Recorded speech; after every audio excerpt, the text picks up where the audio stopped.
welcome! We're back. I think this setup works. I gotta look real close at all the audio volumes because we've moved a whole bunch of stuff around. Hey, Giant Spatula says, yay, hello, welcome!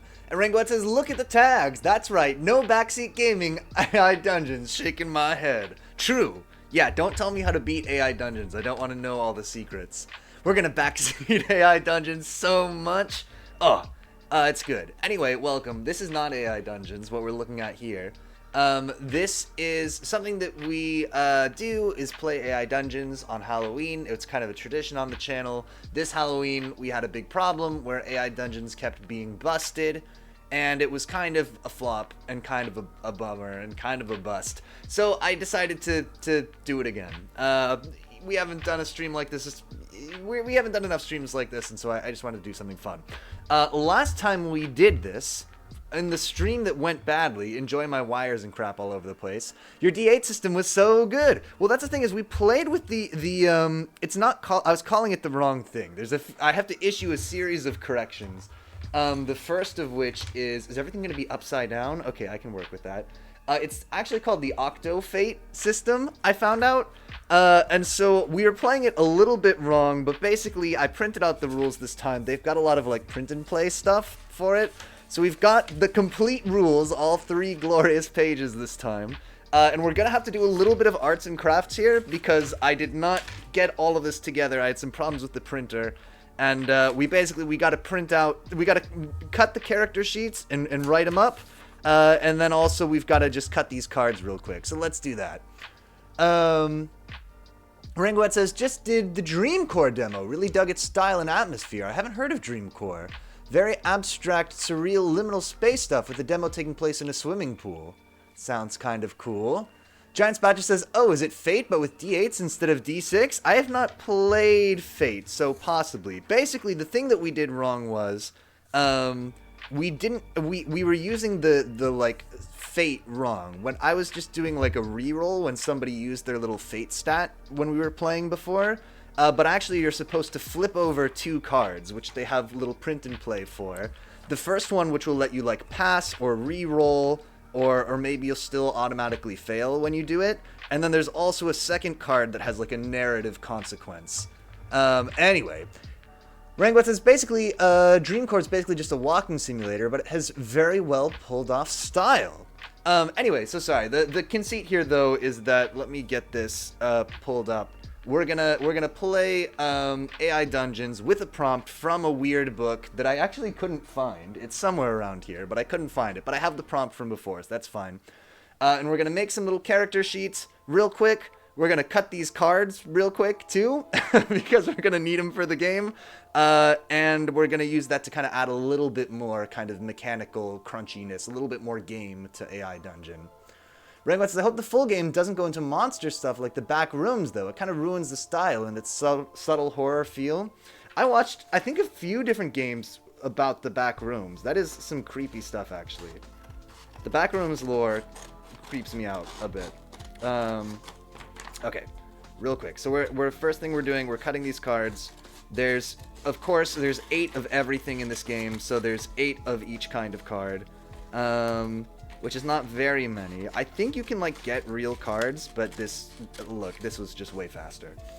Rangoet says, is this some kind of the same Lovecraft fan writer? That's a great question. It isn't. Let me actually see real quick if I can find the book that inspired this. This was a book that I got a free copy of at Comic-Con in San Diego in, like, maybe the early 2010s or maybe the late what do you call them? The 00s of the 2000s. Let me see real quick if I have the book, because it is kind of fun to see. Bam, bam, bam, bam, bam. Do I have it?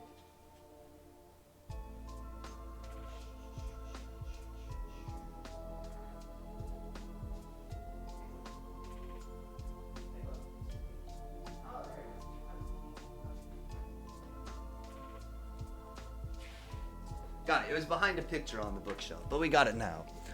And Rangoet says, for me, the unexplained surreal setting is cool and a bit subtle in its horror that to me is lost to monsters that make it a bit generic. The horror is this purely familiar yet so confusing and weird place, a place you know, but twisted with no clear purpose. That is the thing that I found very unsettling about the back rooms. Yeah, the different levels as you go down, and then one of them is like a pool. Anyway, the book is Department 19, The Rising. I think 2012. This was an advanced reader's copy that I got. And we'll read the beginning of it because that's the prompt that's going into AI Dungeon.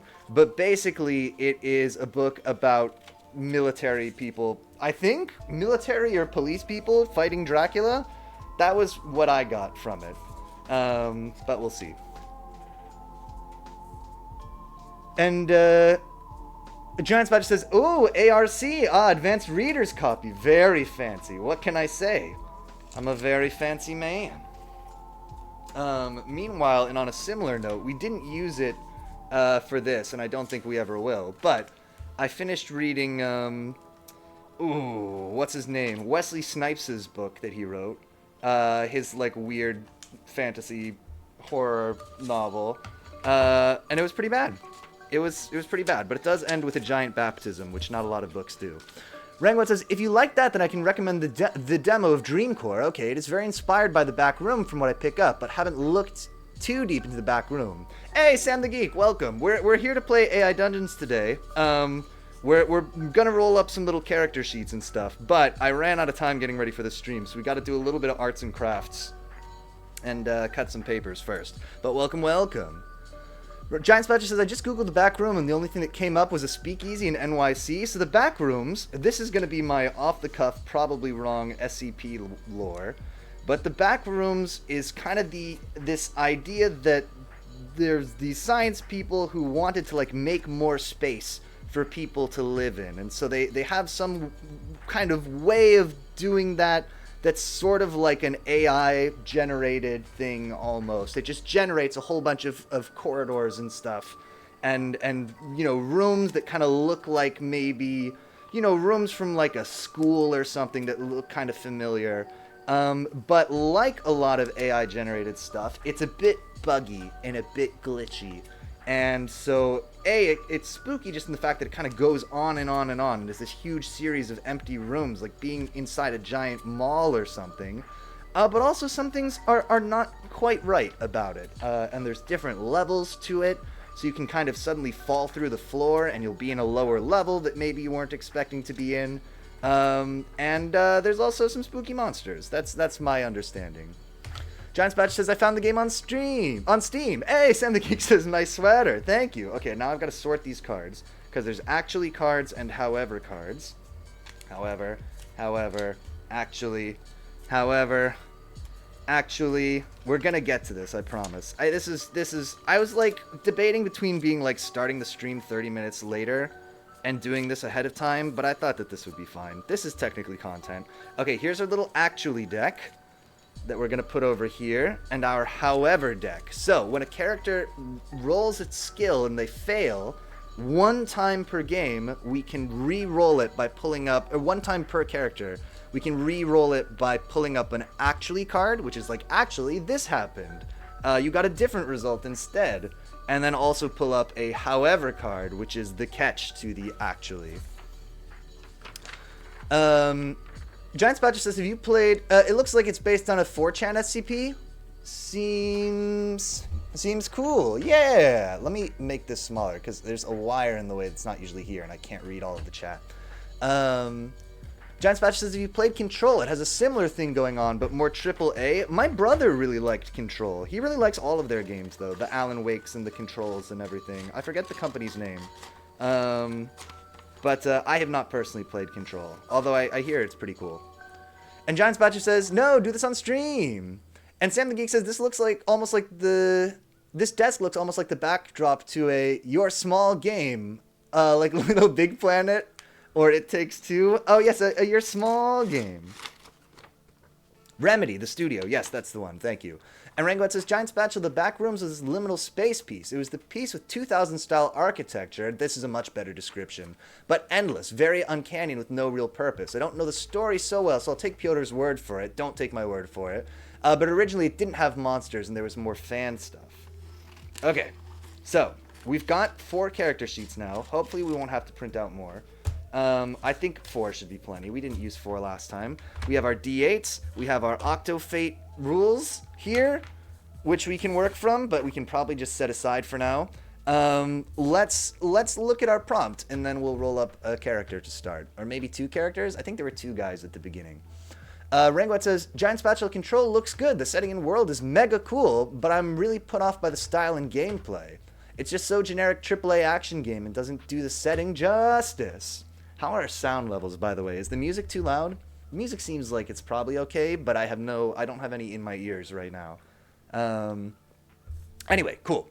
Let's go look at, finally, our prompt for AI Dungeon, which again is from the book The Rising, Department 19, by a man with a rhyming name, that name being Will Hill. I'm going to put these scissors away. I don't need them anymore.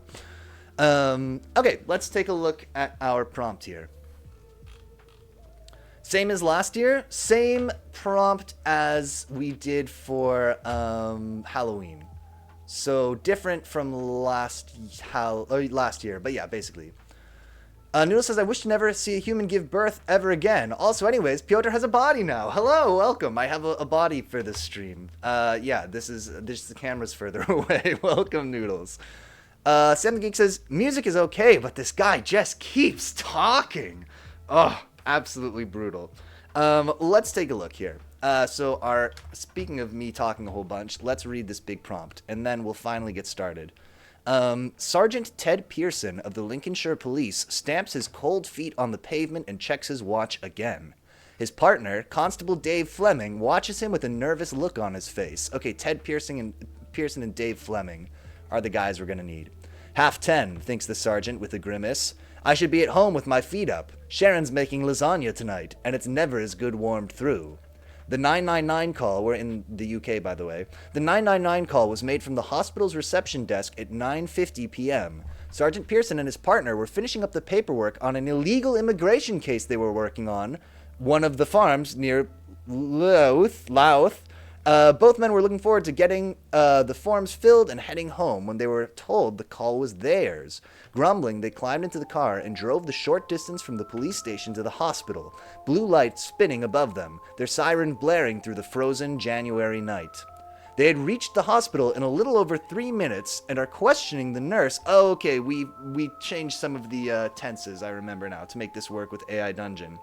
They had reached the hospital in a little over 3 minutes and are questioning the nurse who had made the call, a young Nigerian woman with wide, frightened eyes, when Sergeant Pearson's radio buzzes to life. The message it conveys is short and to the point.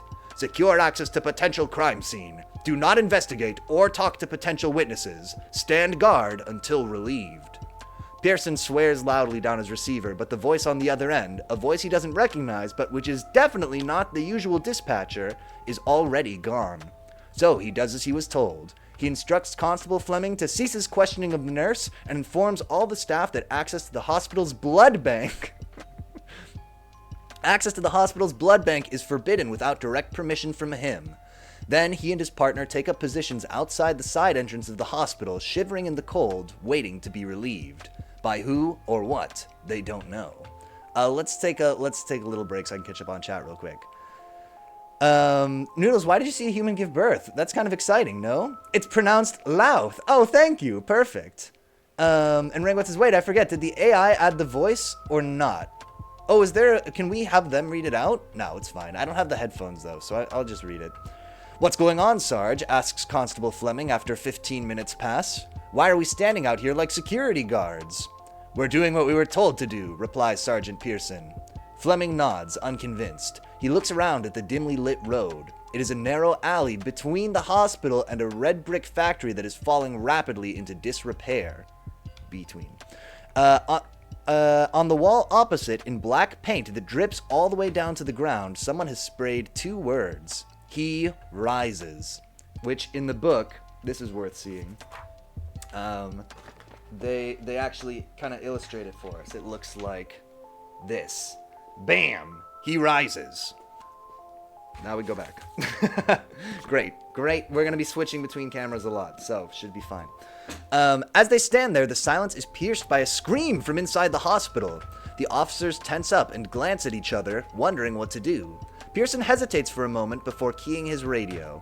Let me see real quick. Or is this just the book intro? I barely remember this. This is the book intro. Oh, yeah, this is still the book. It's not come from the AI yet. I understand the question, sorry. I remember we left almost immediately, though, after killing the vampire. Noodle says, for uni, they had us observe, assist, and actually help someone giving birth. 3 births I wish I could unsee. Oh, that's kind of cool, no?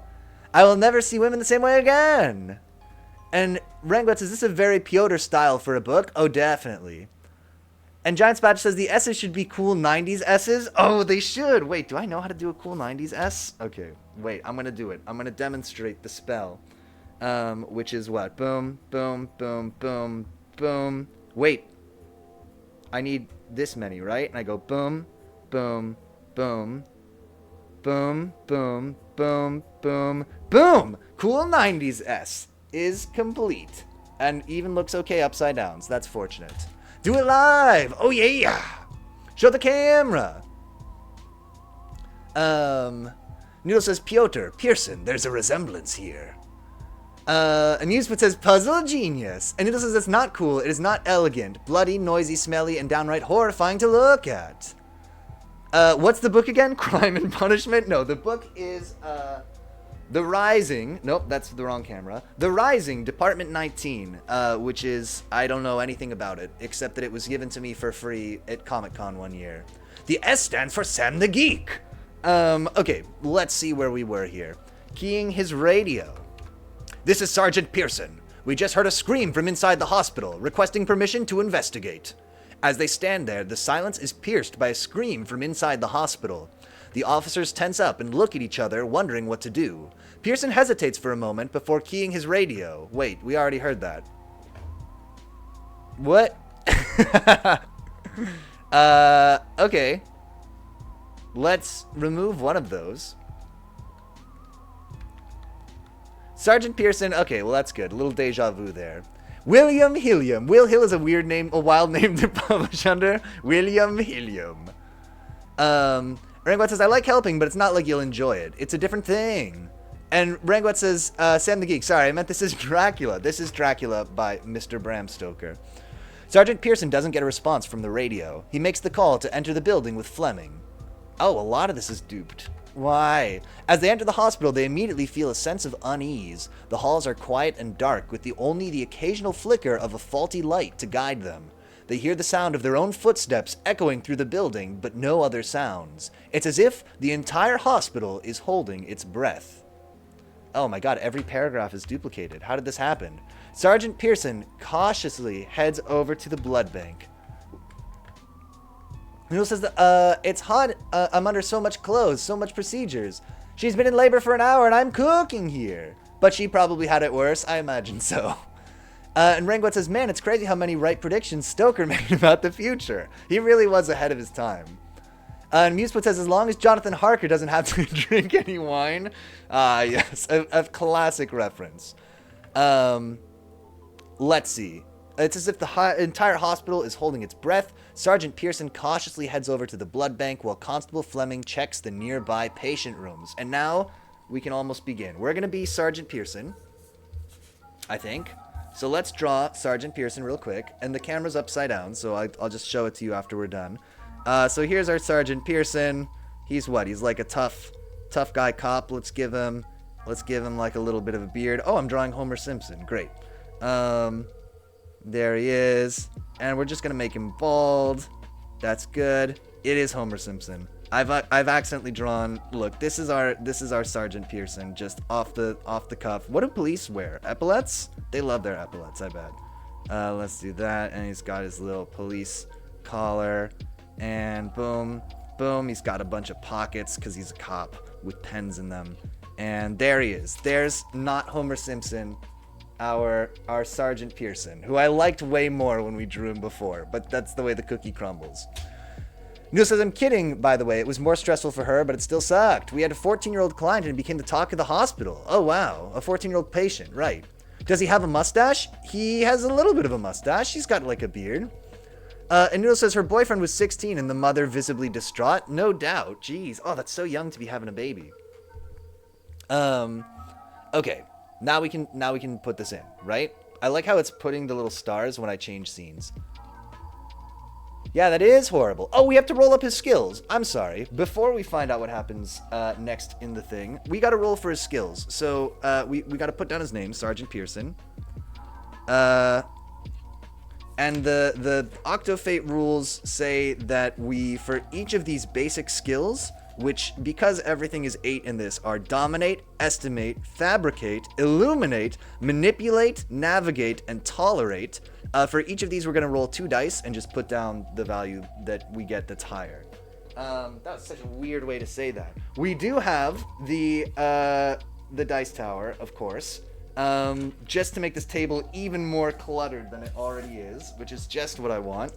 So let's roll some. Exfoliate! Well, that's the thing, is we've got room for wild card skills as well. So 3 times during the game, what is it? Let me see. Revealing new skills. Okay, yeah, so we can, 3 times during the game, we can reveal a new skill, and that means we can just add something new to everybody's character sheet. And so if we wanted, like, exfoliate, equivocate, decimate, if we find an appropriate time to use it, we can add it to all of their character sheets. And then there's also a mechanic where sometimes the little fate cards will also give us a new skill. Ringo says you should give him a little hat, like a fez or a top hat. Oh yes, a tiny fedora. You are quite right. I don't know if I can draw a tiny fedora. Let's see. Give him like a little brim for his hat. And then he's got a... Oh, this is not a good fedora. We got to get the eraser in here. Oh. Yeah. Yeah. There it is. Bam. Now he has a fedora, and it definitely looks really good on him. Muser says, to follow this logic, you almost have to be a magistrate. And Noodle says, a fez to accentuate a checkered or exotic background. True. Draw a fezdora. Okay, yeah, that's a good point. So there'll be a little thing coming out from when he was stationed in Morocco in his time in the military. There's also, he still wears a little tassel on his fedora. There you go. It's too bad we can't see this at all. Okay, so we're going to generate his skills real quick. I'm going to try to write upside down. The first one is Dominate. He got a 7 is the higher number. Let's put a different die down that's easier to read. For Estimate, sorry, it's a scuffed roll. For Estimate, he has, again, 7. Great. For Fabricate, he has an 8. Oh my gosh, he's so good at things. He was like really useless last time we played this. A 7 for Illuminate. My god. For Manipulate, he has a 5. For Navigate, he has a 6. Okay, so he's pretty good at everything. And for Tolerate, we've got a 5. So there's nothing really that he's particularly bad at, which is great. Giant Spatch says, rolling way better this time than last time. Yeah, for real. And Rangbot says, we all know his hidden skill will end up being commanding pigeons or some mad shit. Something like that. Okay, let's go read the next part of the story. So Sergeant Pearson is heading over to the blood bank. As they approach the blood bank, Sergeant Pearson's unease grows. The door is locked and he can hear muffled voices from inside. He motions for Fleming to stay back, and he himself crouches down and takes a closer look at the lock.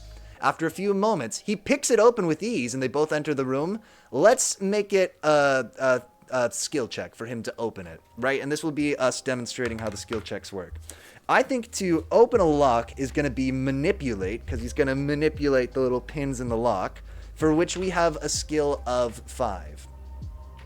It says, can we have a generic shonen character who has 10 genetic bloodlines, making him very OP at everything? I think we've kind of got that in Pearson here. Let's see. So he's going to try to pick the lock with Manipulate. He has 5 in Manipulate, and so if we roll lower than a 5, then he'll pass, and if we roll higher than a 5, then he'll fail. Or 5 or higher, then he'll fail. So in this case, he does indeed pick the lock with ease, which brings us to, actually, wow, we're getting to demonstrate all the mechanics here, now that I actually have the real rules. This is a great success. Let me show you here. Sorry, I didn't show you the roll. There's the roll. I didn't cheat. The added weakness is he's bad with women or downright dense. Perfect anime character. and or manga. This is a great success. So anytime you roll a 1 during a skill check, you get to roll another die, and if it is higher than your current skill, then you can increase your skill by 1. So Pearson might just have gotten better at manipulating things by using his lockpicks. Let's see. 6, he did. Okay, so Pearson's even better now. He's just becoming even more of a Mary Sue than he was before.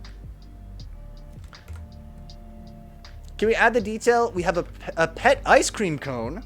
We'll see if we can find a way to make that relevant. Maybe he can set down his ice cream or something. So if he picks it open with ease, and they both enter the room. Let's just have them take a look around. Sergeant Pearson scans the room for threats. Easy enough.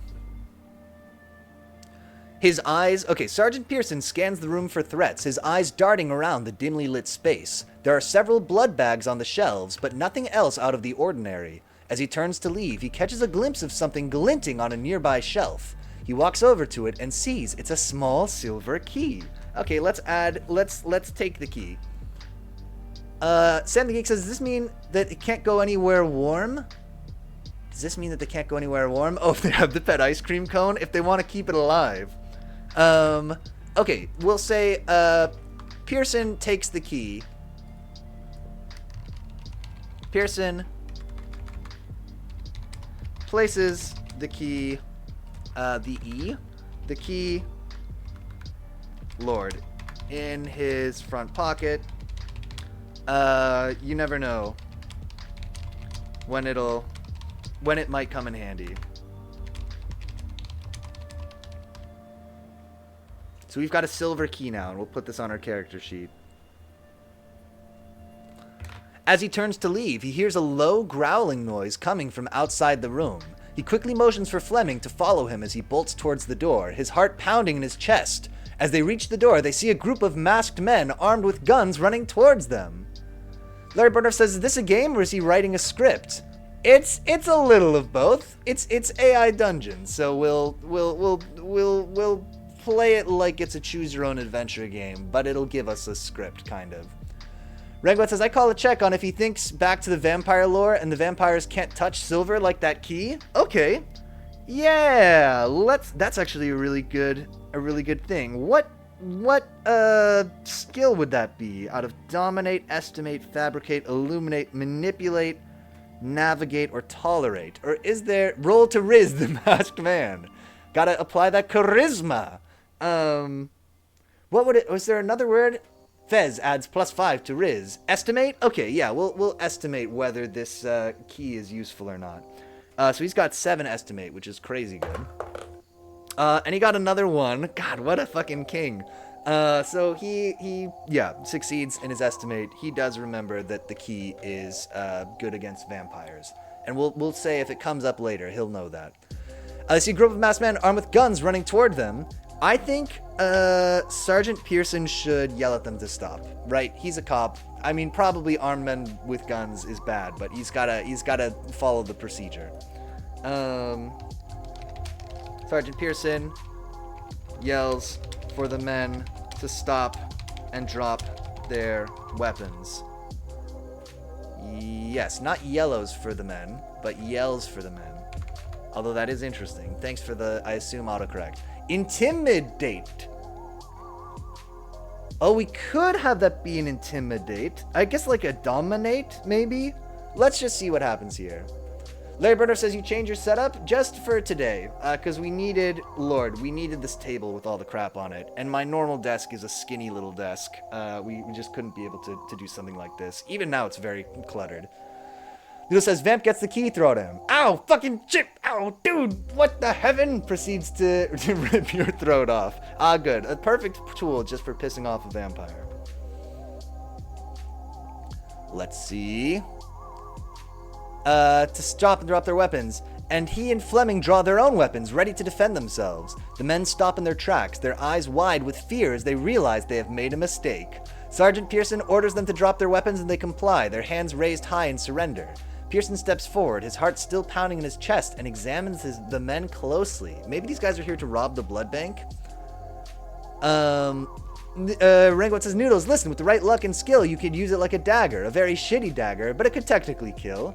Just stab somebody with a key. I think that happened in It's Always Sunny in Philadelphia. You remember, the episode, the Dennis System episode. Okay, he steps forward, his heart still pounding in his chest, and examines the men closely. Let's question them. They've dropped their weapons. We'll say...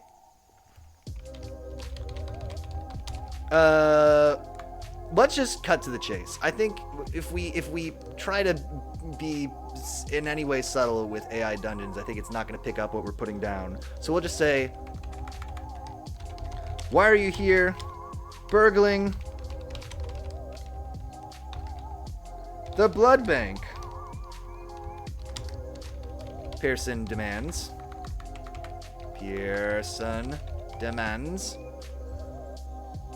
Rangot says, or what if spikes the vampire's blood with it, diluting it with silver? And Noodle says silver is also toxic to humans, except we turn blue. It's true. We think we've talked about this before. The blue man who's taking silver, what do they call it? Colloidal silver?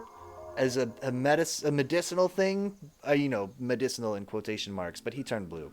Rangot says, true, but it's extra dangerous to vampires. Even touching it hurts them. As featured prominently in the movie Dracula Untold.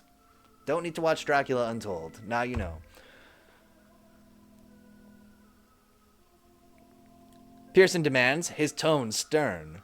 The men exchange nervous glances before one of them speaks up. We were just passing through. We didn't mean to cause any trouble. We thought it was empty. Sergeant Pearson narrows his eyes at the man, skeptical. Now is the time to dominate, I think, for information. Pierogi Frenzy says the heartbreaking origin of the Blue Man Group. No! Isn't silver for werewolves? For both. And rear rabbits. True. Okay, let's roll for dominate. So we're going to try to dominate this man with Sergeant Pearson and get him to fess up to what's going on here. This says, look, man, they could be vegan vampires who don't kill. They just want to eat. They can eat this silver key. He passes his dominate. He has a dominate of 7. This was a 5. So we'll say the men give up the information.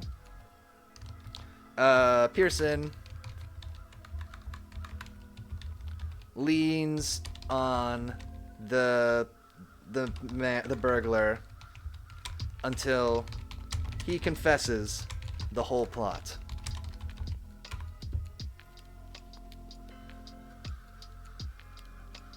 They were trying to steal the blood serum, the serum that could cure cancer. The serum was being kept in a locked container in the blood bank, and the group had planned to use the key to unlock the container and steal it. As Pearson listens to the man's confession, his mind races with thoughts of the potential medical breakthrough that could be at stake. Ooh, good use of the word stake. Museput says vampires, like in that old CBS show Moonlight, where they're using the blood bank is basically a McDee's. Rangot says, we are cops, no questions asked. Shooting first, or in this case, spiking blood supplies first. Oh, I see, we could put it in the blood bags. I got you. I think the people who get the key blood will probably be fine. What's the worst that could happen? Putting a foreign object into a blood bag. Okay, so there's this blood serum that can cure cancer. yes. Yes, the blood serum. The serum for blood. The blood serum that can cure cancer. I think Sergeant Pearson should take the cancer serum for himself, right? Pearson directs Fleming to book the criminals while Pearson, we'll just make it super unambiguous, surreptitiously looks around for the special serum. Chug. I mean, he doesn't want to get cancer, right? He better drink the blood serum. Ringwet says, it will make the blood immune to vampires. It's perfect. I see no medical issues that could arise if it goes wrong. Ringwet says, wait, we have the key. What if we just unlock it and take it for ourselves? I think that's a great idea. As he searches, his eyes catch sight of a small silver box on the shelf above the locked container. He leans in closer to examine it and notices it's secured with a complicated lock. Looks like it would take some time to open, but it could be worth the effort. I wonder. There's a really complicated lock on this silver box. I wonder if there's something we could use to open it that maybe we found before. Do we check if we remember we have the key? Let's just use the key. Sergeant Pearson, and let's also make something interesting happen. Right after he opens the box, we'll give the story a little nudge, because as is often the case with the AI dungeon, it's not doing a lot here. Sergeant Pearson uses the silver key to unlock the box and looks inside. Inside, he sees a small vial of clear liquid with a label that reads Serum C19. He can't believe it. C is for cancer. He can't believe his luck. The serum could be the key for curing cancer, and he knows that whoever has it will sell it for a high price. Ooh, I like that we're like a dirty cop stealing the cure for cancer. Oh, sorry. Do we do a check if we... Oh, we already read that. Let's do this. Sergeant Pearson pockets the vial as an explosion suddenly rocks the back wall of the blood bank. So backup will be here. See, it's the Curum serum.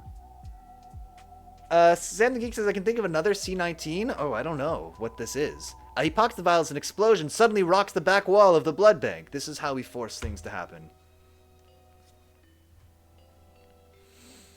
Sending glass and debris flying everywhere. Constable Fleming quickly rushes over to Pearson and starts to check for injuries. As they look around, they see that the masked men have fled, leaving a trail of destruction in their wake. The explosion seems to have been caused by a bomb, and the ground is littered with broken glass and debris. Oh, from the glass and debris from before. Great. Brogy Frenzy says, all cops are cancer serum stealers. Ajax. Let's put the C19 into Pearson's inventory. So Pearson's just taken an injury, which actually we have rules for in our little game here. Let's see. So injury. When a character sustains a non-trivial injury, roll a die and check off that number of check boxes on the character's sheet equal to the value rolled. But he can have a minor injury. I think he's only going to have a light injury, yeah, from this glass and stuff. So let's roll 2 dice and we'll keep the lower value. Rangwet says, what if we get a promotion by threatening to destroy C19 to our boss? I like what you're thinking. Sam the Geek says, the explosion seemed to have been caused by an explosive. Yes. Okay, so he'll take 1 point of damage here. So we'll give him 1 point to his state. And every time he sleeps, he gets back 1 point. And if he sleeps like in a hospital, he gets back 2 points. The game's not very rigorous. It's yeah. Okay. Flying glass is no joke. Always temper your glass. Always temper your glass. Okay, so the ground is littered with broken glass and debris. Should Pearson pursue them? Should Fleming pursue them? We could switch over and be Fleming for a little bit. Let's do that. Let's make Fleming. So we've got more character sheets, of course. Let's get a new one. We need to draw Fleming, and he should look not like Pearson. I can't believe we stole the cancer cure. Let's give him a little butt chin. And he gets to have hair, unlike Pearson. Oh my gosh, he has great hair. He's so skinny, though. Okay, I'll show you in a moment what we're doing here. Alright, here's please come into focus. There's Constable Fleming, ready for duty, and to be in a band. Pierogi Frenzy says, now you're wanted by Big Cancer. So this is going to be Fleming. Let's see what his stats are going to look like. First up is Dominate. He has a 6. Estimate. This is the nice thing about this system, is we can just blow through making character. Fabricate is only a 2. Okay, so he is not good at Fabricate. Illuminate. He has a 2. Oh my god, Fleming. Manipulate. He has a 5. Navigate. He has an 8. Super good at navigating. And Tolerate. He has an 8. Okay, so he's much less of a jack of all trades than our dear friend the other guy was. Rengo's idea: what if Pearson tells the police they took the serum and Fleming is going after them to steal it for himself? Ooh, I like that. Okay, so how can we make that a part of it? Pearson tells the police they took the serum and Fleming is going after them to steal it for himself. Oh, okay, so Fleming thinks that those guys have the serum. Fleming, let's say,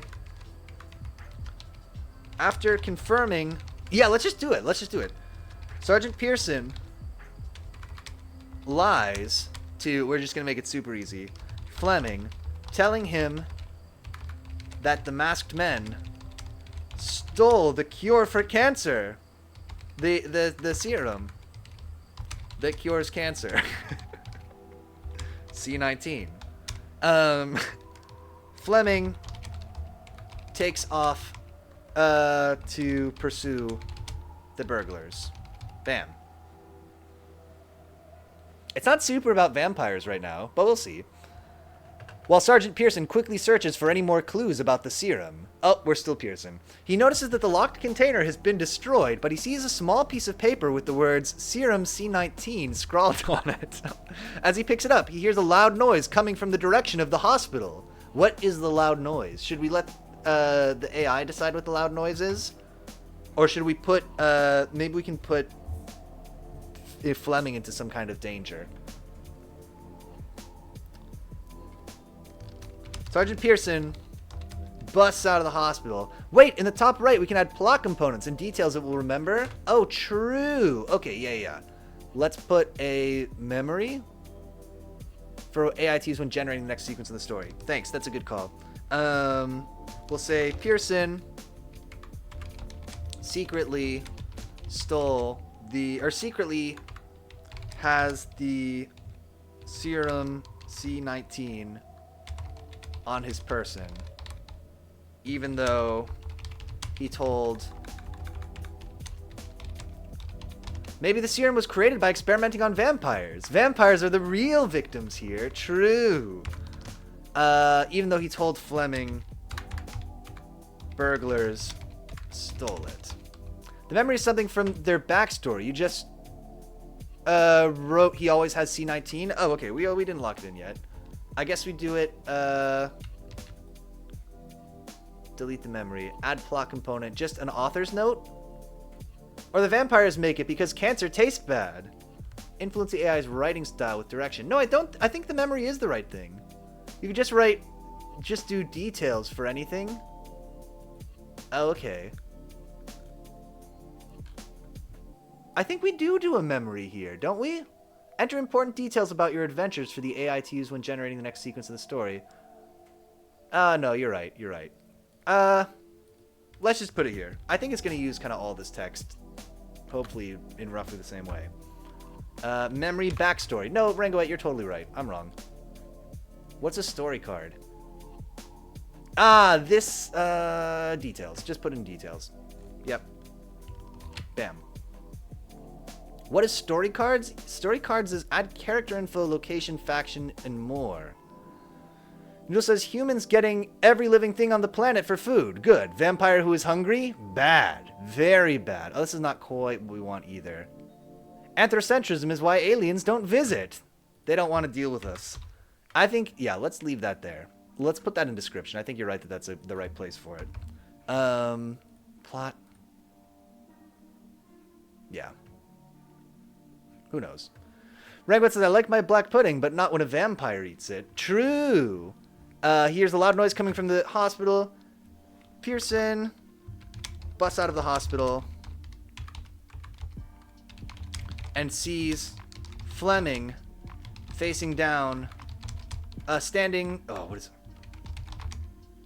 Oh, can he be, like, being charmed by, like, a big vampire? So can he be standing motionless as a large, shadowy figure approaches him? Error, continuing story. Please verify your email address. Give me a freaking break. Okay, we're gonna cut away real quick. Please verify my email address. Oh my gosh. Okay, let me do this on my phone real quick. We don't have to make it vampires. That's true. we've given it a little bit of wiggle room here still. I guess I have to verify my email address. Jeez.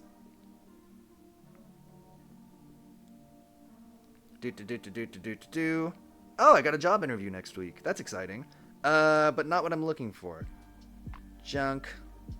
Does it go to my junk mail? I can't believe this. Oh my god. Okay, let me see what email I have here real quick. It's not showing on screen? Good, just checking real quick. What if the shadowy people are just cancer patients trying to cure themselves? True. My profile. Lord mercy. Okay, how do can I see my account instead, perhaps? Settings. Ah, okay. It goes to my Piotr Bizzle. Piotr B. Piotr at piotr.b.piotrmail.com. Sam the Geek said, the last time I played DMD, the DM also insisted on verifying my email address. It's a feature. It's so realistic.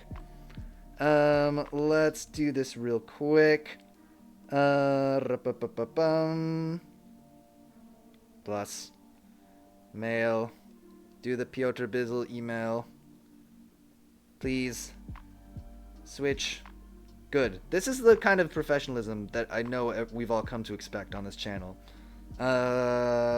Use Piotr Bizzle. Yes, please. My password was changed 7 months ago. Oh boy. Oh no.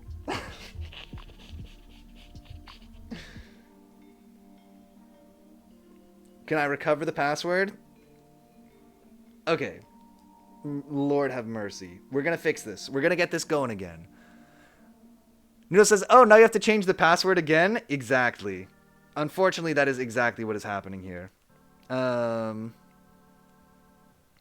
Mercy. Okay, here's my verification code in my other email. Oh, good. This is what we needed. It was just like some quick technical issues. This, I feel like it's relatable content, though. We've all been here. You send something to your stupid burner email, and you don't know the password to the burner email anymore. You can update your password now if you forgot it. Nah, that's fine. I'll deal with that later.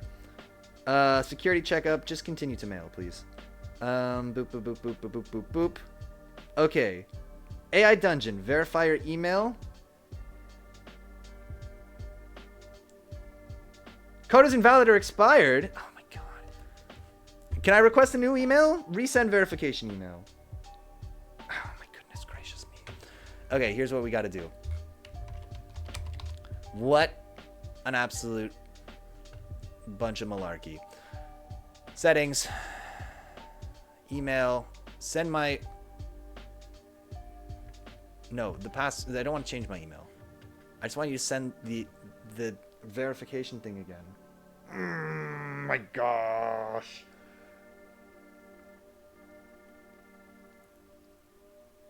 I believe this can be fixed.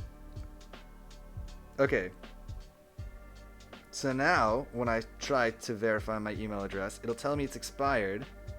But, can I now send a new verification code? Please.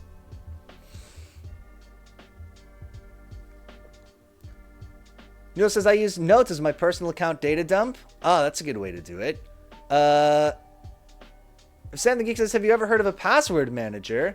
Yeah. There's one built into your phone. I've not forgotten a password in 10 years.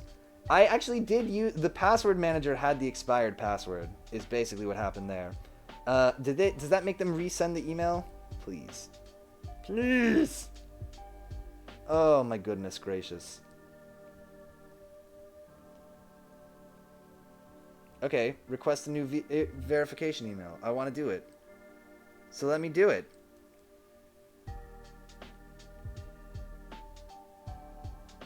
Okay, what if we try to go continue, and then it's supposed to yell at me, right? So I can resend. Okay, well now it's working. I don't know.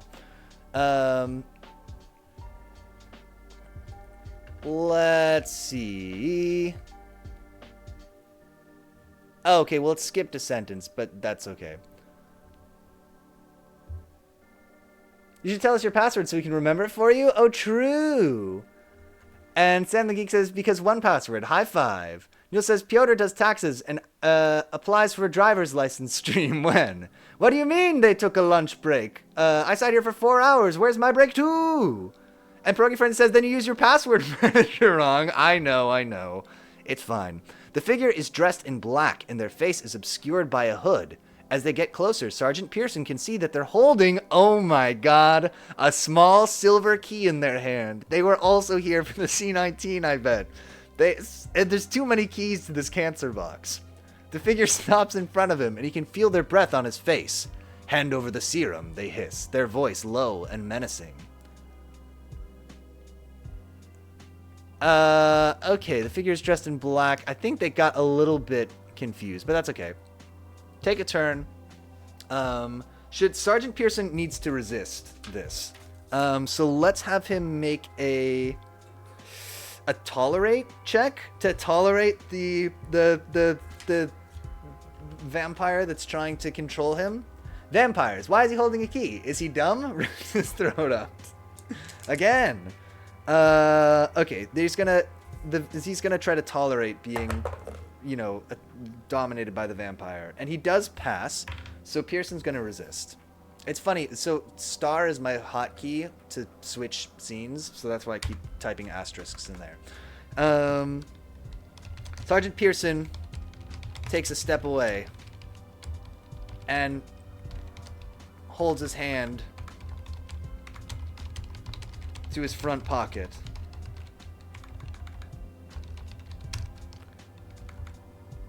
Meanwhile, Fleming continues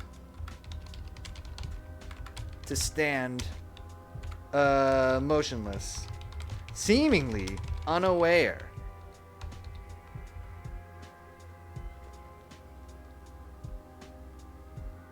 Sergeant Pearson knows that he needs to act fast before the figure can get their hands on the serum. He takes a deep breath and steps forward, drawing his own gun from his holster. As he points it at the figure, he can see their eyes widen in fear. Hand over the serum, he repeats, his voice firm, a little confusing who is who. I guess the vampire is scared, but still going for it. Rango says, wait, can we check to see if Pearson can put together that whoever those people are have access to the serum? Yeah, I think he can just realize that. That's just kind of logical. That these people also have the key.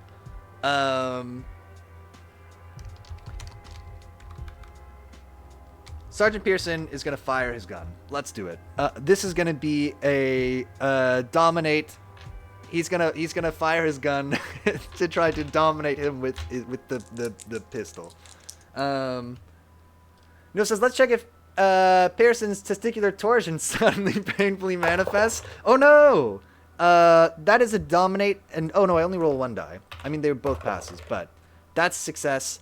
I vote for this as well. Okay, if it's an 8, then his testicular torsion suddenly painfully manifests. Oh, thank God. Could you imagine? It was a 2. It's all good. We're going to say Sergeant Pearson, and we're going to use the word discharge to be gross. Discharges his weapon at the center of mass of the cloaked figure. If he fails a check horribly, sometimes that happens. So it's a canon. Pearson has benign testicular torsion. I'm gonna say yes. Yeah, well, lock it in. For inclusivity. Hitting them in the chest. The figure staggers back, their hood falling away to reveal a face that's twisted with pain and anger. Sergeant Pearson takes a step forward, his gun still trained on the figure, and demands that they surrender the serum. Oh, the AI forgot who has the serum. The figure looks at him with hatred in their eyes, but they comply, dropping the serum in his hands. Pearson has 2 serums now. I guess? Fails a dex roll. Ball pain. Add that to the character details. Okay, yeah, I would do that. We'll go Sergeant Pearson suffers from benign. If it's benign, is he really suffering testicular torsion? Great. It is known by the AI. The figure looks at him with hatred in their eyes, but then they comply, dropping the serum in his hand. Okay, so now I guess now he has the serum if he didn't have it before. It doesn't totally make sense. Wait, this isn't actually wrong, because if they have the key, maybe they have enough... Oh, having enough of the serum could work. You know, so you're going to look at this after a month and think you went mad? And he has 2 serums in the details. Okay, yeah, let's do it. Gameplay. Adventure. Details. Sergeant Pearson has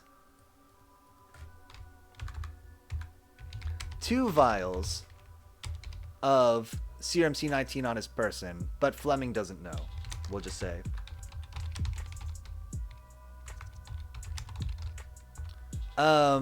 Let's make the creature, whatever it may be, the cloaked thing, suddenly attack Fleming. The cloaked figure suddenly lunges away. I like that he shot the vampire in the chest, and the vampire's like, fair enough, here's the serum you wanted. Will you name your child Pearson? I guess I have to, right? Ringwood says, wait! Oh. Lunges away from Pearson. Details isn't a memory thing, it's a description. If you share this. Oh, I see! This is just for somebody else to... Oh, okay. Yeah, I guess we will put it in plot then. I guess I'll just put it in memory. Third person perspective is enabled. Oh, add a plot component. Memory. Yeah, fine.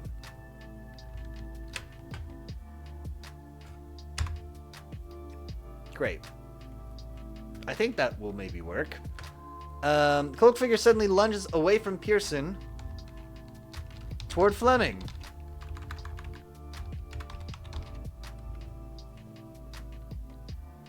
Fleming's in danger. Their movement's quick and efficient. Sergeant Pearson quickly turns and fires another shot, hitting the figure in the side.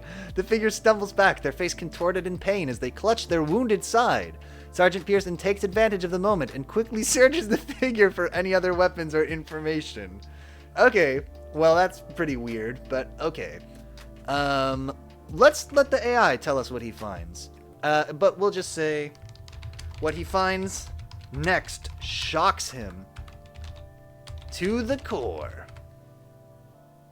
What does this person that we've shot twice have? A small device with a blinking red light and a note that reads Serum 19 and to be destroyed upon completion of mission. Everything just has this label. Sergeant Pearson knows that he has to act fast to protect the serums and stop the dangerous plot before it's too late.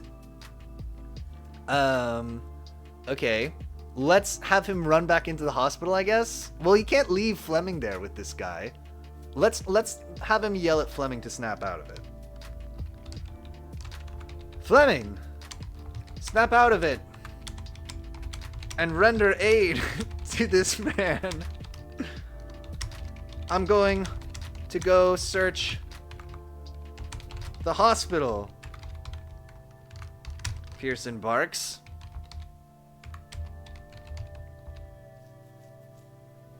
Sam the Geek says, look, I got a label maker for Hanukkah, okay? What even is the plot? The plot is they're at the hospital, they stole the serum from the blood bank, there's burglars who tried to steal it but ran away, and now this other guy, who's been shot twice, also had some of it on his person. Sam the Geek says, I like labeling things. Label makers are pretty dope. I'm a big fan. You forgot the explosion! Oh yeah, and a wall exploded. Can we have an examine check to see how this device works or what it really is? Yeah, that's actually a better idea. Let's have it be an estimate, I guess, check to try to estimate what this thing is. His stats are too good. We shouldn't have rolled twice for all these stats. He does. Burglars? I think you mean buglers. Bulgers? The Bulgers I don't think were Bulgers. They had keys to it. Oh, true. Yeah. Okay. Let's say, examining the device. Pearson's too good. Examining the device. Pearson realizes its purpose. Colon. Bulgers sounds so wrong. Just some friendly Bulgers. It's a bomb that's set to detonate in 20 minutes. Oh, that's plenty of time. He quickly hands the serum to Fleming and tells him to get out of there as soon as possible. As Fleming runs away, Sergeant Pearson takes a deep breath and tries to calm his racing mind. He knows that he needs to act fast before the bomb goes off and the serum is destroyed. Okay, so he secretly has a vial of serum 19. Doesn't need to be all caps. I have terrible posture right now. I can feel my back is starting to hurt from sitting in shot. A vial of serum 19 on his person. He gave... Please. He gave another vial to Fleming. Wait, what? And we need to add... Fleming has a vial. Yeah, so he's got it now too. Great. Roll a dex check to fix your posture. Oh, for real. I guess it's just leaning into the microphone that's doing it. Okay, so he needs to act fast before the serum gets destroyed. Is he gonna run into the hospital with the bomb? Let's say he runs into the hospital and looks for the bomb. And I'm gonna say that is a navigate check to run around the hospital and get to it in time. I mean, I wouldn't run towards the bomb, but the serum is pretty important, so... this is navigate. He has a 6 for navigate. A 1. Oh, he might get better at navigating. He does get better. Just what we needed. For him to have even better stats than before. So he looked around the hospital so well that he got better at looking around hospitals. Wait, ain't we holding the bomb? I think the device is... It's a bomb. Oh, he's holding the bomb. You're right. Detonate in 20 minutes. So, okay, he knows that he needs to act fast before the bomb goes off and the serum is destroyed. You're right. We need to get rid of the bomb instead. So let's say navigate to try to find somewhere safe to take the bomb. Someone set you up the bomb? Sam the Geek says, if I was holding a bomb, I would know it. And also set it down and leave. He needs to think of how to dispose of it. Okay, yeah. Pearson rushes to dispose of the bomb in the nearby canals. So we're going to the canals to throw it away. Making sure to get as far away as possible. He watches as the device explodes, just throws it in a canal. Explodes with a deafening boom, sending debris flying everywhere and creating a large cloud of smoke. Cam not on game? Sorry about that. Yep, thanks, Rango. Sorry, so he knows he needs to act fast before the bomb goes off and the serum is destroyed. Pearson rushes to dispose of the bomb in the nearby canals, making sure to get as far away as possible. He watches as the device explodes with a deafening boom, sending debris flying everywhere and creating a large cloud of smoke. As he waits for the smoke to clear, he can hear sirens in the distance and realizes that he needs to call in the emergency services to make sure everyone is accounted for. This poor vampire... ruins. Let's throw it in a sewer system and make the town above drown in feces. Oh no, the poor vampire's living down there. Oh, let's make it so he sees something. Actually, I like that idea. He like blows up the canal and there's a secret passage. Can't have the sirens get hurt. Never. Yes. In the realizing to call in the emergency services. Let's say, but just then. But just then, Pearson notices something on the side of the canal. The explosion has blown away a hidden door to a secret tunnel.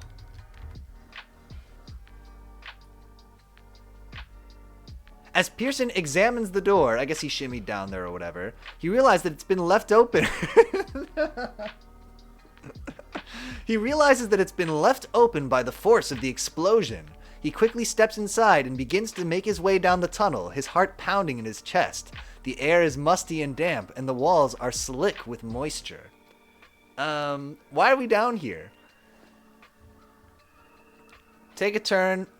The tunnel is titled Titus Crow's Grave. Oh my god, it was a Titus Crow story the whole time. Titus Crow is the name of a character from a previous AI Dungeon adventure that we did. He's going to navigate the tunnel, and he has 7 navigate now because he's just that good. So he's going to see if he finds anything interesting down here. That's an 8! He failed! Okay, that's great. So he doesn't find anything. Finally, he failed a roll. The tunnels wind away an enormous distance. Seem to wind on. Tunnels seem to wind on for an incredible distance.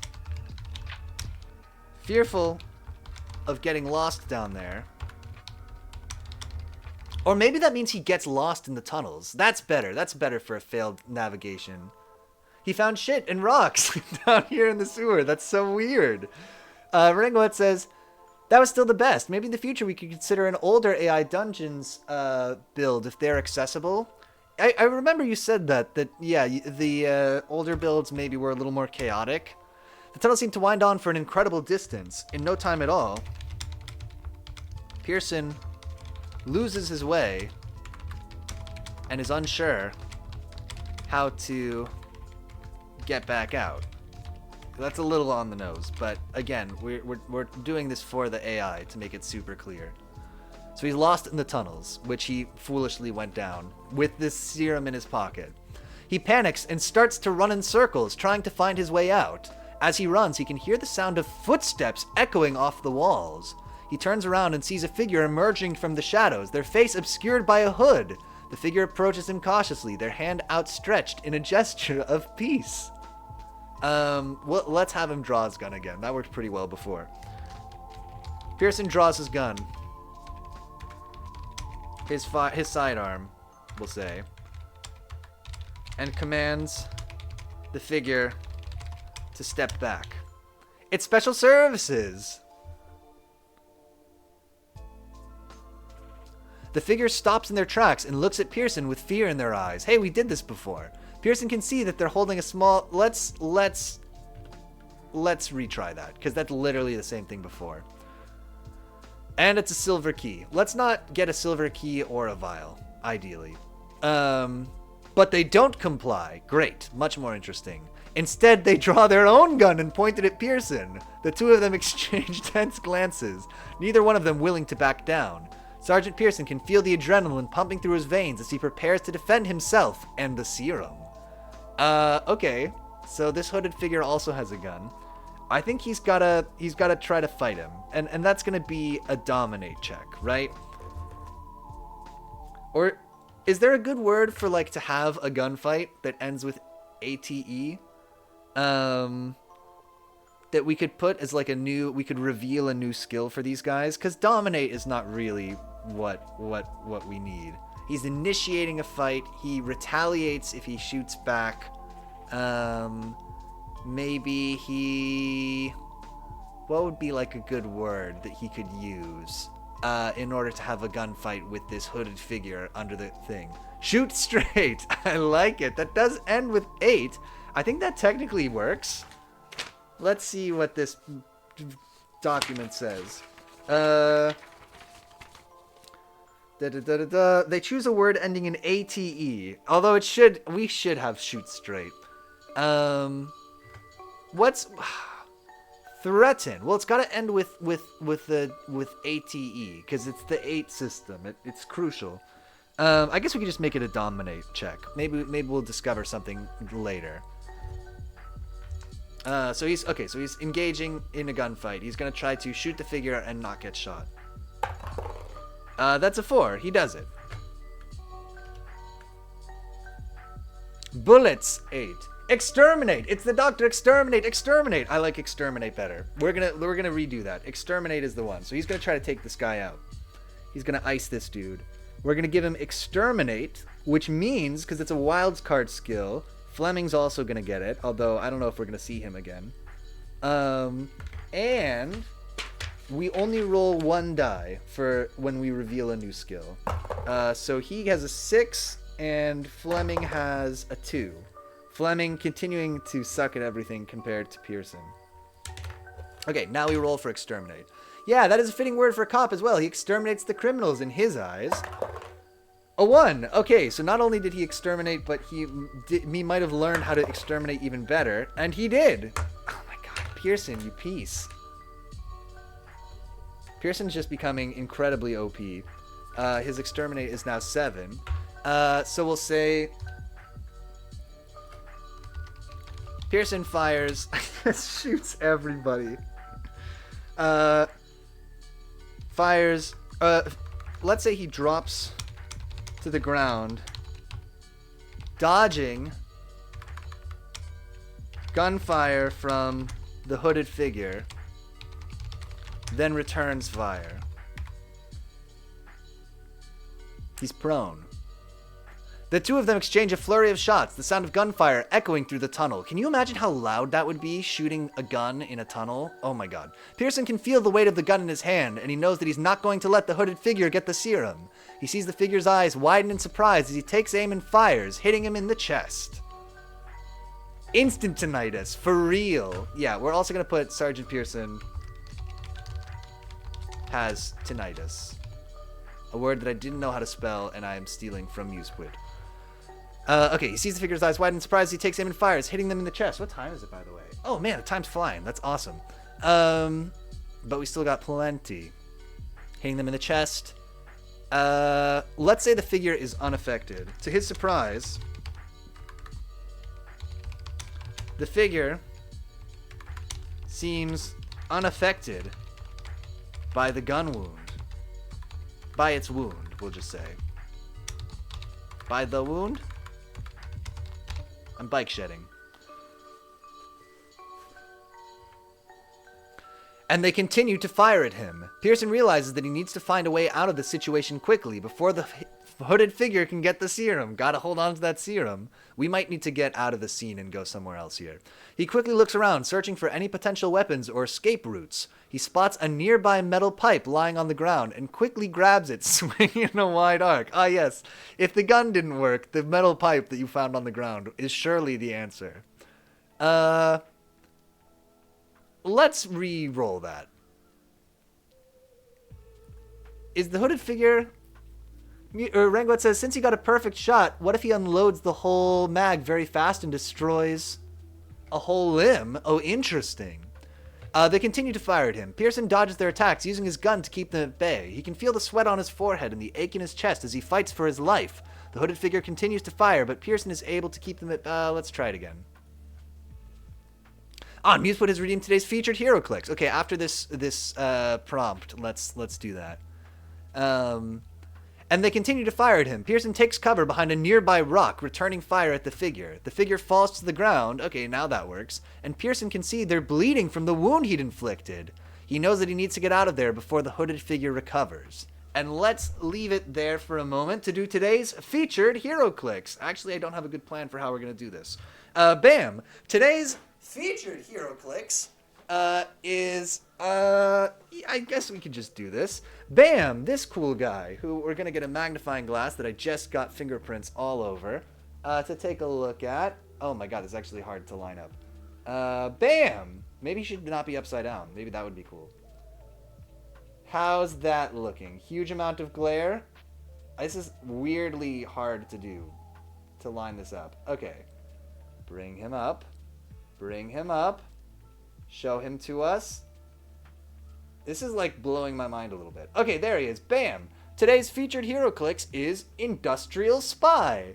As you can see, the Industrial Spy is a cool guy with a cool jacket and sunglasses. I'm not going to do that anymore because my brain can't handle trying to do that. He's a cool guy with sunglasses. He's got a red tie. He's got a white coat on.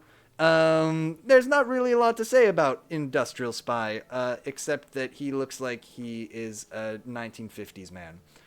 We got spies on an industrial scale! Yeah, he's from the Captain America set, so presumably he's like a SHIELD guy or something, but, yeah, that's really all that I have to say about him. Pretty generic guy. Kind of a cool figure, though, just in that, like, you could use it in a lot of different settings or a lot of different games. There's nothing about him that particularly screams, I am a superhero. So that's kind of nice. Let's compare him to our standard-sized Karen real quick. We're just going to have to eyeball this one because the camera is facing the other way. And I would say that they're just about the same height. He's maybe a hair taller than our standard size Karen. So that will give you an idea of how big he is. The last thing that you need to know about the industrial spy is that he is only just 30 points, and also he is today's featured hero clicks. So now you know. Now you know. Renguet says he looks like Benny from New Vegas.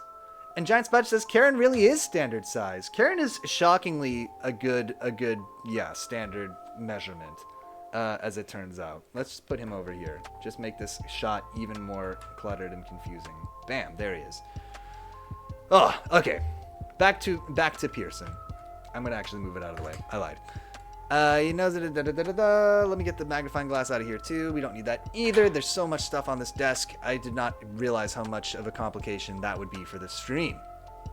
He needs to get out of there before the hooded figure recovers. Okay, so let's make him do that. Sergeant Pearson runs further down the tunnel to escape.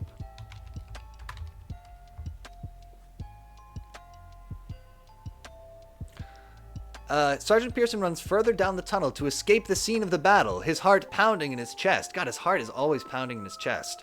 As he runs, he can hear the sound of sirens getting closer and closer. He knows that he needs to find a way out of the tunnel before the police arrive. This thing forgot that he's the police. And arrest him. He spots a ladder leading back up to the surface and climbs it, his gun at the ready. I guess they probably would arrest him for shooting a man in a tunnel. And he stole the serum from the crime scene. So yeah, let's just say that he's off the rails. He's now running from the police. When he's up on the surface, where would he go? So you're a cop. You've been caught maybe stealing evidence. Wait, have him check up to the police commander, asking if he is fine. Yeah, let's do that actually. Sergeant Pearson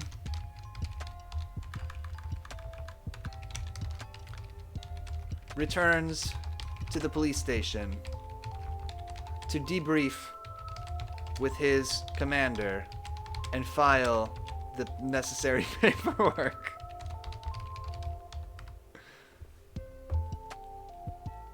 Don't worry about the guy that he shot in the tunnel. He knows that he needs to be careful and thorough in his report, as any mistakes could mean the difference between life and death for the serum and the people who are after it.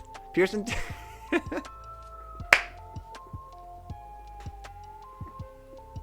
The high-stakes report filing. Pearson takes a deep breath and begins to fill out his report, detailing everything that happened in the tunnel. He needs some kind of a check for the report. What would be to fill out documentation? Documentate. Can we give him that as a skill? Manipulate. Oh, what is a word for like to document? Synonym. Elucidate. Oh, is a good one. Validate, demonstrate, substantiate? Could we give him a substantiate skill? Let me just remember what that means. Substantiate. Please. Docu-substantiate. Provide evidence to support or prove the truth of. Yeah, we'll do substantiate. We're going to reveal a substantiate skill for everybody. So both Pearson and Fleming are going to have this skill. Pearson has it at a 1. So he's got a 1 in substantiate, and Fleming has a 3. Neither of these guys are good at filling out the necessary paperwork. I love, like, he disposed of a bomb, he was in multiple gunfights, but no, filling out the paperwork is going to be the end of him here. Ringwood says, well, manipulate already works because he isn't just writing the report, but he's also leaving out the stolen serum. True. Let's have him do a substantiate to fill out the paperwork correctly, and a manipulate will be blue to successfully hide the fact. So, like, he might do the papers wrong, and it will, like, raise suspicion, but whether or not he can hide the serum is, like, a separate matter. So here's our substantiate, and here's our manipulate. He fails his substantiate and his manipulate, so he fails both, crucially, a 3 and a 7. We could use his little fate. No, but we're not going to waste that on paperwork. So maybe Fleming can read the paperwork and kind of realize that something is up. And we can be Fleming for a while. Later that night. The next day.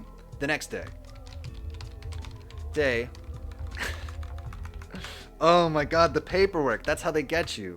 The next day, Fleming looks over the report.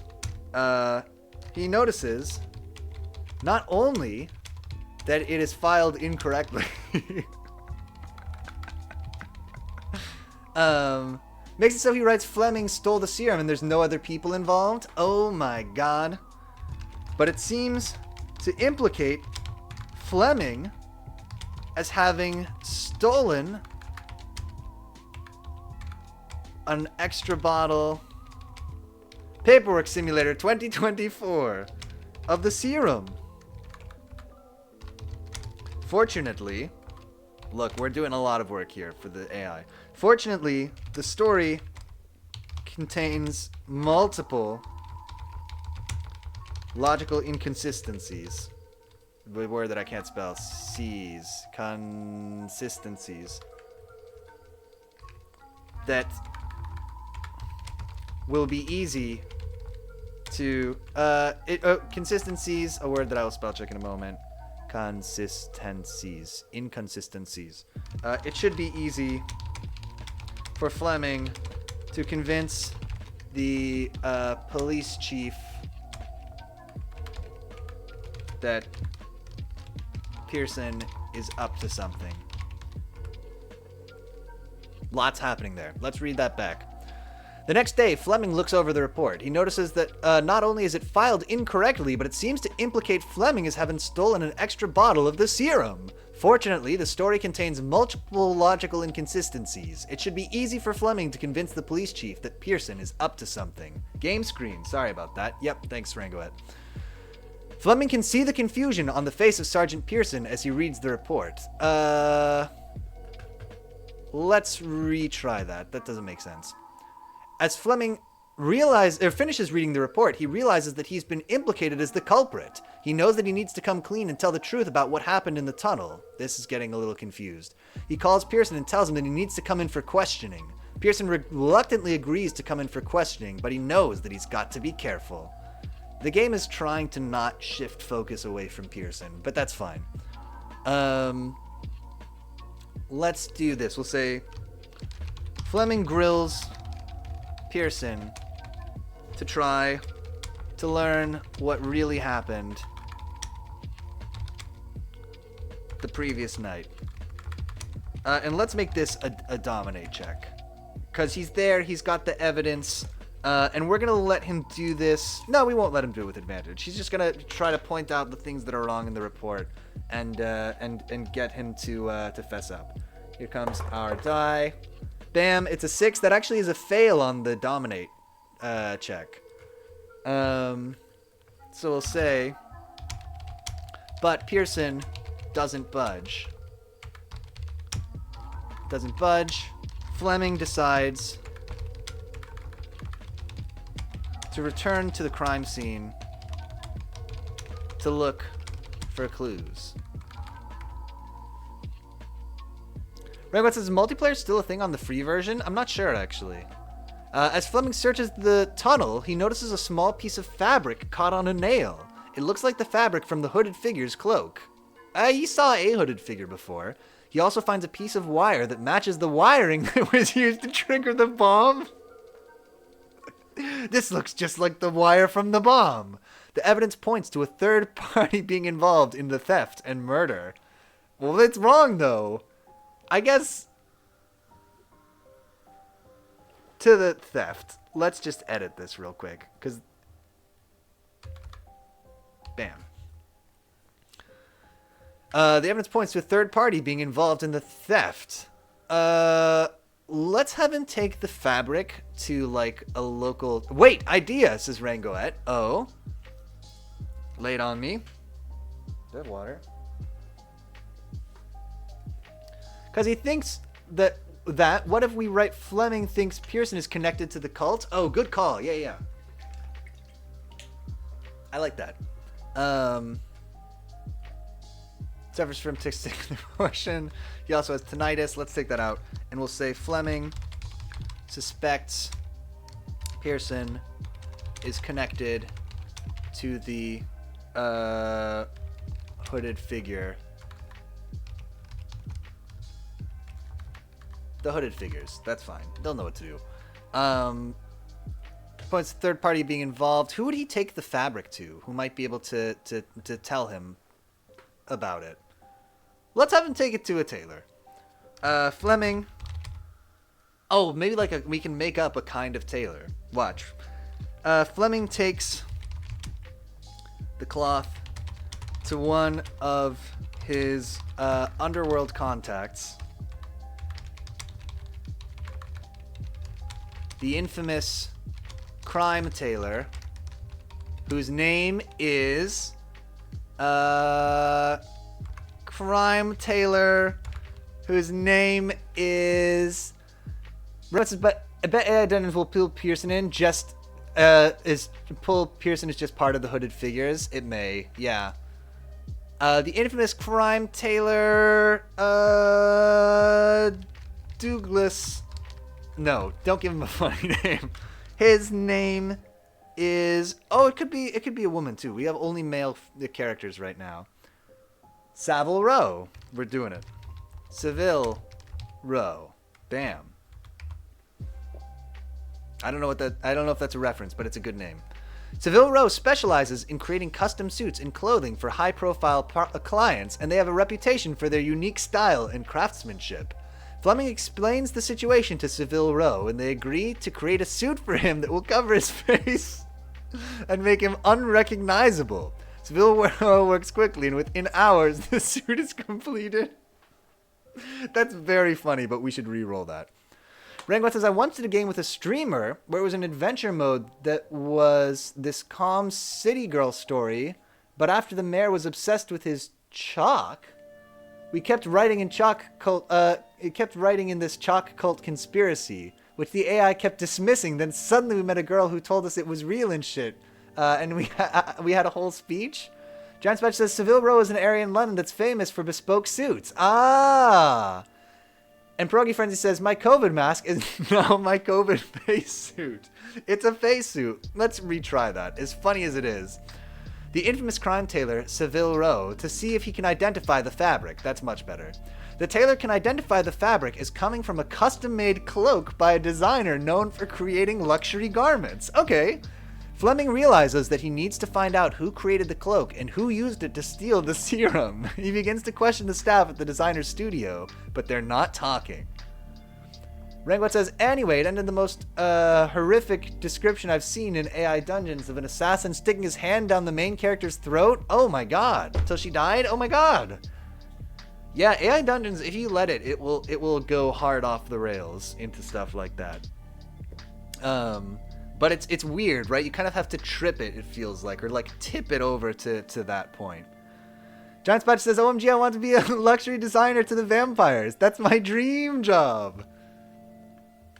Can we have a client come into the designer's studio? Who's like, this is such a dumb plot that he's going to the tailor to go to the studio. The bell rings. The bell, you know how designer studios have a bell on the door.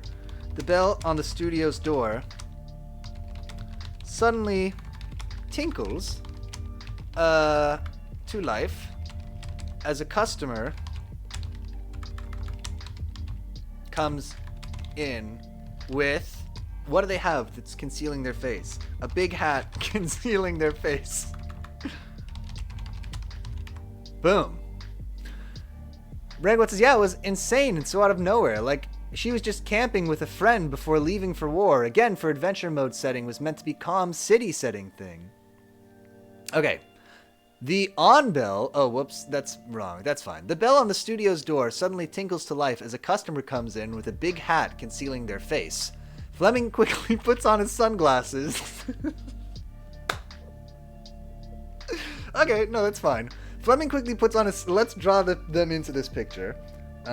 Real quick. Fleming needs sunglasses. We'll just give him some of those real quick. Okay, Fleming is now coming to focus. Wearing his sunglasses, so he's ready. Progifriend says, everyone in this game is a fabric sleuth, and an average person can't tell the difference between rayon and asphalt. Giant Badger says, Pyotr Bizzle disliked this assertion. Okay, he says he quickly puts on the sunglasses and approaches the customer, pretending to be a security guard. Okay, that kind of makes sense.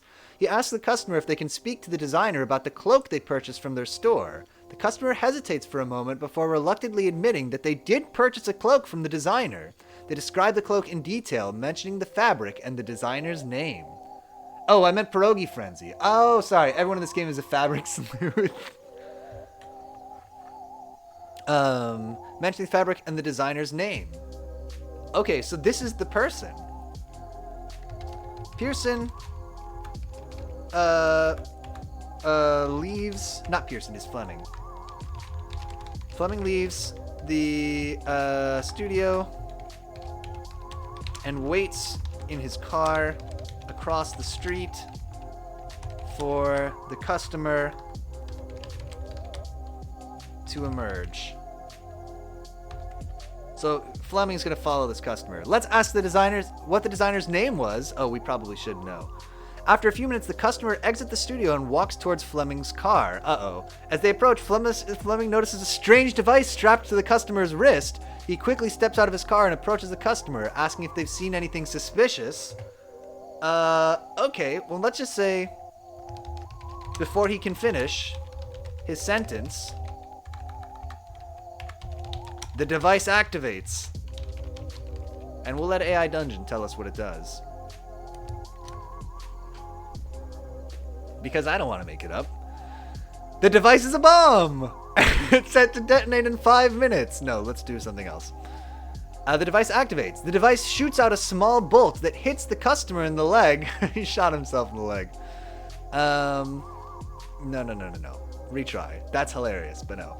A bright light shines out from the device, and Fleming feels a sharp pain in his chest. He falls to the ground, gasping for air. The customer rushes to his aid, but Fleming can barely see through the blinding light. He manages to gasp out the name of the designer who made the cloak. The customer recognizes the name and thanks Fleming for his help. It's a little confused. It gave him cancer. Oh, that is what it is. Yep. We're going to edit this a little bit. He has to use the cancer serum. He took an arrow to the knee. Yeah, it definitely gave him cancer. You're right. He falls to the ground, gasping for air. The customer, instead of rushing to his aid, the customer is going to come and take his badge so he knows who he is. Game screen? Sorry about that. Yep, thanks, Ringo. A bright light shines out from the device, and Fleming feels a sharp pain in his chest. He falls to the ground, gasping for air. The customer calmly walks over to Fleming's collapsed form and pulls Fleming's badge off of his uniform.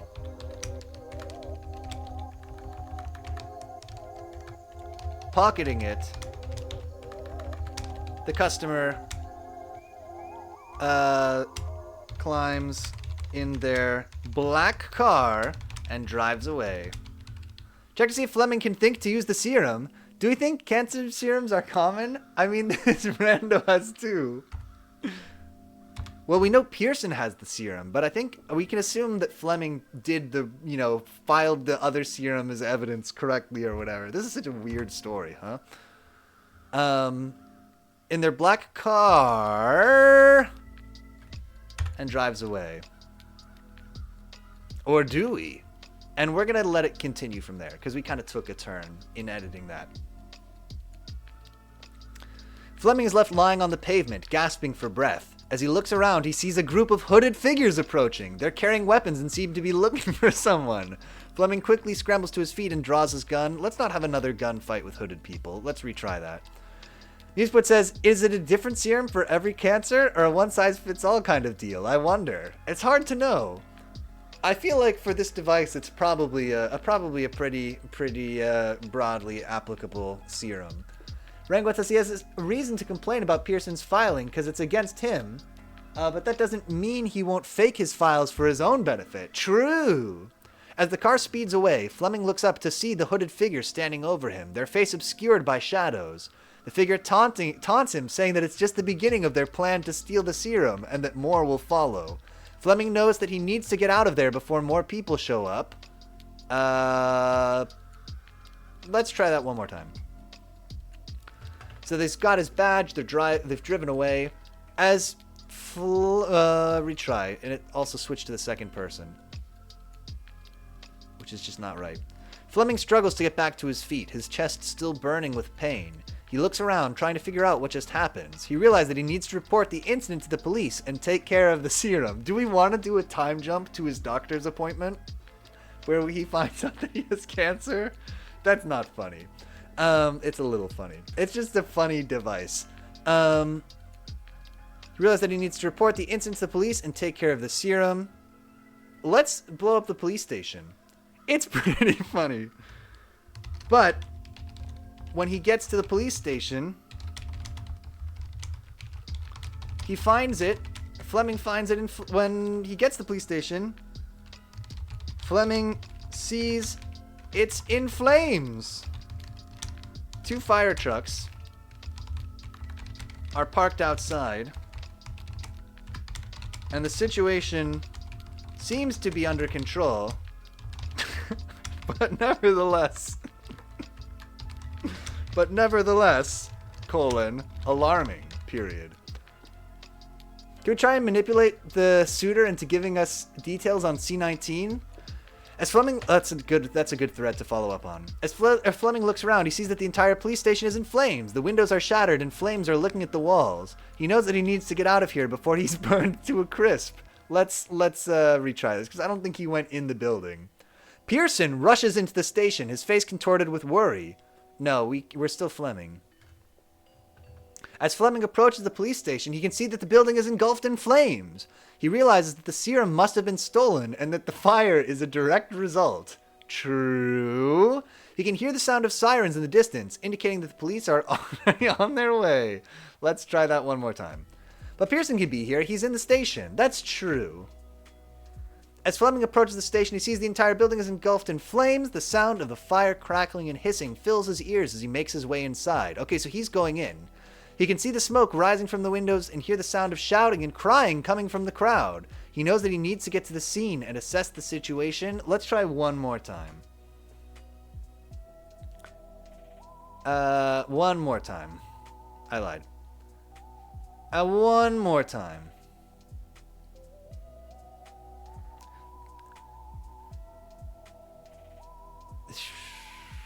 How do we... Why does it keep saying it's... Okay, Fleming quickly heads to the lab. Perfect. This'll do it. Fleming quickly heads to the lab where he keeps the serum, but he's met with a group of hooded figures who attack him with their weapons. Fleming fights back, but he's outnumbered and outmatched. He manages to dodge their attack and strike back with his own weapons, but the hooded figures are relentless. I think it's time for a skill check. Let's have Pearson... So he's in a burning building trying to save the serum. The police station is on fire. There are hooded figures here. We probably should have set fire to the station after they did their crime, but whatever. They're here to get the serum. Maybe they blew up another wall to try to get in. Hidden skill suggestion. He can spit cancer. Oh my god, he has the power to spit cancer now. Well, he probably has cancer. He got, like, cancer beamed by one of the hooded figures. Let's have him dominate these guys. He has dominate 6. Oh no, he's gonna exterminate them, because we discovered the exterminate skill. From the infection, he has super cancer. He super failed his exterminate skill. So I think this is a perfect time for us to use the fate mechanic, which means we're gonna draw 2 cards that we cut out at the beginning of the stream. One of them is an actually card that should hopefully let us do something different with this die. And the other one is a however card that will tell us what the consequence of invoking fate is. Uh-oh. AI Dungeon just went black. We're having a little trouble connecting to the AI. We'll retry in a little bit. Let's do this first. So he's going to try to dominate these guys. The first thing that we get is we're shuffling up our little print and play cards. And so we have to check off that he's used fate because he can never use it again. The first card is pass/persevere.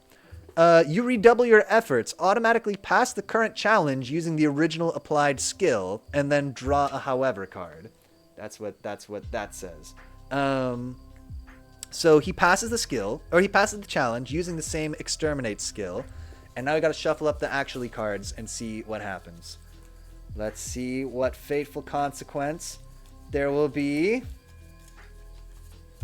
Arrival. If you failed the challenge, a friend unexpectedly enters the scene to help. If you passed, a rival appears instead. That sounds to me like Pearson needs to show up on the scene.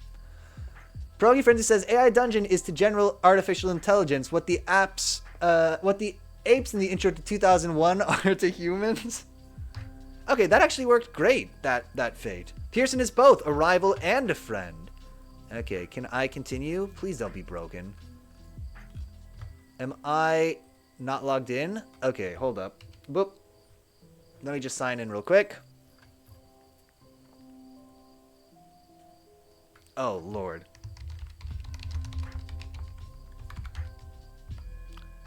It's making me sign back in again, which is hilarious because it's using... Oh my gosh, the wrong one. It still has the wrong password that I don't know. Mercy, we got to finish this up. But let me just do this stupid verification again.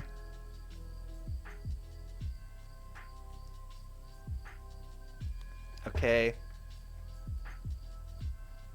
Average AI Dungeons moment for real. I'm not going to update it right now. That's fine. Are we in? Can we continue?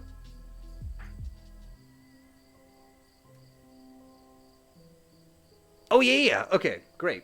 We're right back where we were. Awesome. So we'll say Fleming manages to drive them back with his fancy shooting.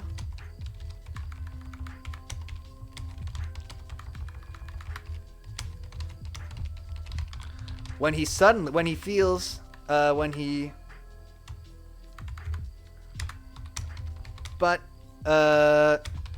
freezes when he feels a gun barrel pressed to his back.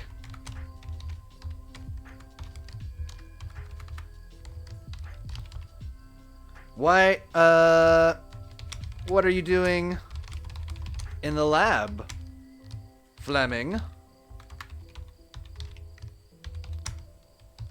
Pearson asks from behind. Perfect writing. When he feels the presence of a pathological liar in the barrel of his new rival. Oh, we probably should put that in. Because it's gonna forget that he's a bad guy. Oh no, not my back. That's where I like to keep my cancer serums. Fleming turns around to see Pearson holding a gun to his back. Well, it's fine. He quickly realized that Pearson has followed him and is now holding him at gunpoint. Fleming can feel his heart pounding in his chest. Oh, it's always people's hearts pounding in their chest. As he tries to think of a way out of the situation. He knows that he needs to come clean and tell Pearson the truth about what happened in the tunnel. Let's get rid of that last sentence. He tries to think the way out of the situation. Let's just have, situation.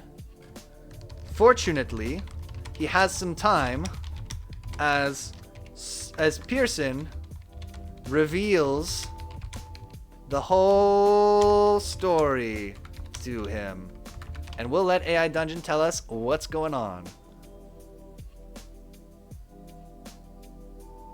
He explains that he was hired by a wealthy businessman to steal the serum, but he got caught in the act and had to run away.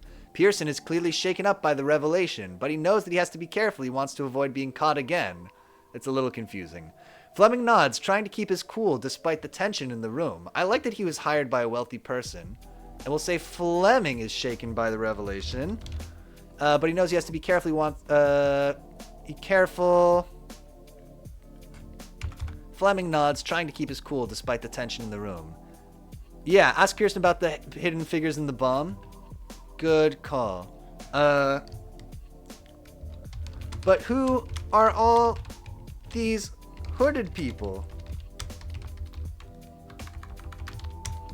One of them used some kind of device on me. Do I have cancer? We should probably say Fleming says that.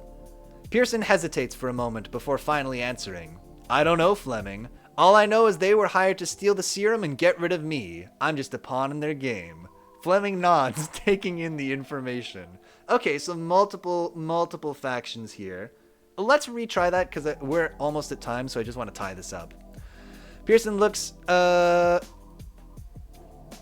Pearson shrugs. They're just some people who wanted the serum for themselves. I had to get rid of them, so I hired them to help me. Loved taking in information. Ah, yes. Fleming thinks for a moment before responding. No, let's try this one more time. The AI is getting Pearson and Fleming confused. Pearson hesitates for a moment before answering. I don't know who they are, but I suspect they might be part of the same group that's been targeting me and the serum. Fleming takes a deep breath and tries to think of a way to defuse the situation. Can you tell me anything else about them? What do they look like? Pearson shrugs. Then we'll say, at that moment, Fleming sees a way out. You should have mentioned the hooded figures tried to kill Pearson, and we are against Pearson's goals as they want to try and destroy the serum. Oh, so they're trying to get rid of it, and he's trying to get it for the wealthy businessman. He realizes that he can use Pearson's connections to try and find out more about the hooded figures and their motivations. No, that's funny, but no. He knows that he needs to gather as much information. No. Hold on a minute, he says, turning to Pearson. If you can give me a description of the hooded figures, it might help us identify them. It might help us identify them and stop them from causing any more trouble. Pearson hesitates for a moment before reluctantly agreeing to provide a description. So maybe he was lying before. Let's hear his description. Fleming writes down the description, of the hooded figures and hands it to Pearson.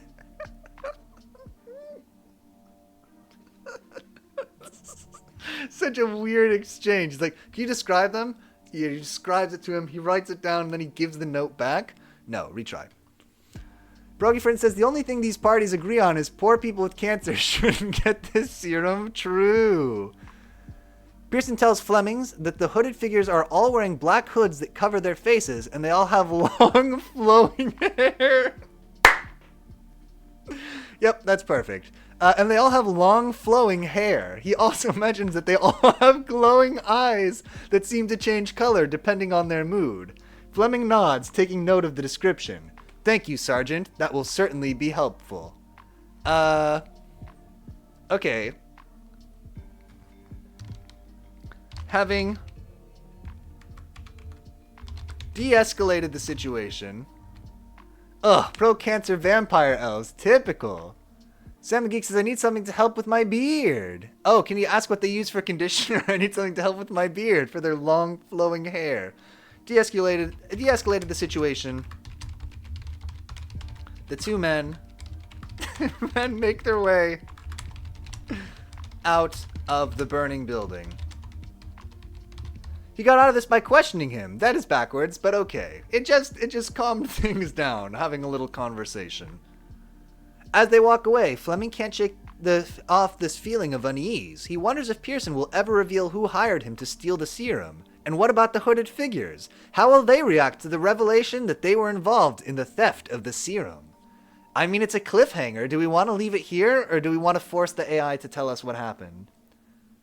This is like a good part one, though. We know that there's...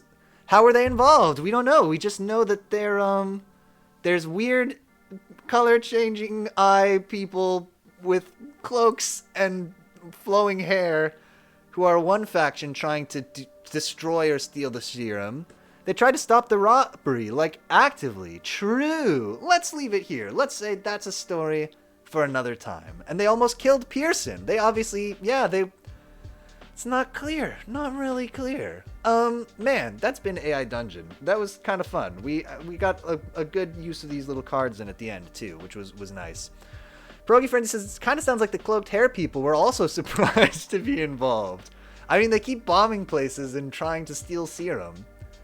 Better than last time? Agreed, better than last time. Not as good as the first time. The first one was sort of legendary, but honestly, a better AI Dungeon and a fitting celebration of Halloween in December.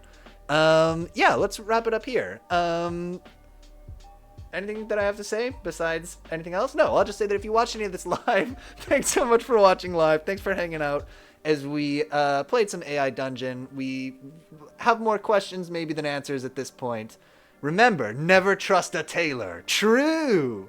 But we have Savile Row, who's our mystery crime tailor. We have some good characters from this.